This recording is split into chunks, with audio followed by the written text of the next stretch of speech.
مخطوطات. قلت له ما نقراوهاش وما نسحقوهاش، تجيب لنا لغه ميته ما عندهاش الحروف وما عندهاش المعاني وما عندهاش الكلمات، تحب تعطلني بها باش انت تتقدم وتروح، ومن بعد نهار تجي للصح تقول لي انا راني نقرا الانجلي ونقرا الالمانيه والاسبانيه والتركيه وانتم ما تعرفوش، تعطلوني انا بهذه. انا بنتي صغيره كانت تدرس، لانها تدرس في مدرسه خاصه اغلبهم قبائل، تعلمت معاهم بالفطره اللغه هذيك، لانهم هما قارينهم والديهم انهم يهضروا بالقبيليه باش تمشي وتنتشر. فانا بنتي بحسن نيتها تعلمت معاهم، كتجي تهضر ما قلتلهاش علاه وما عاقبتهاش وما بنعتهاش وخليتها في حريتها. ما انا كي ولينا دركا في تعب السيف قلت لها زيدي تهضري كلمه قبيليه وقلت لك Mais soyez un peu civilisationnés, Nadina. Il y a les Français qui vous regardent, je bim mako.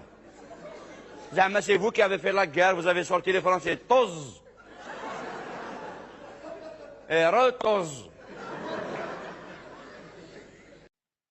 وهاني نقول فيها صراحة نتحدى الجميع، كي كنا في نيتنا ما قلنا والو، كي ولات في دزني نعكس عليك ما دزني ما نعكس عليك، قلت ما شكون اللي يدز الأقوى.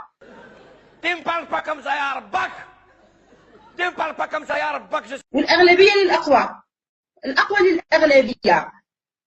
كون خليتوا الأمور في النية خير، كي وليتوا حاطين روحكم فايقين بزاف وخارجين للعيب، انا دوك نخرج لكم العيب واللي كيفي واللي فوله واللي رجال واللي نساء واللي ما يقبلوش الذل ومش مالفين به وانا مش مالفين به ما يقبلوا لكمش حاجه كما هذه. وانا الان نمنع ولادي انهم ينطقوا كلمه بالامازيغيه، اقصد القبائليه المفرنسه اللي مدايرها اصحاب الماك وحركه الخونه الارهابيه الماك، ولازم نطالبوا باللي حركه الماك حركه ارهابيه. Eh ben, tiens. Oh, pardon.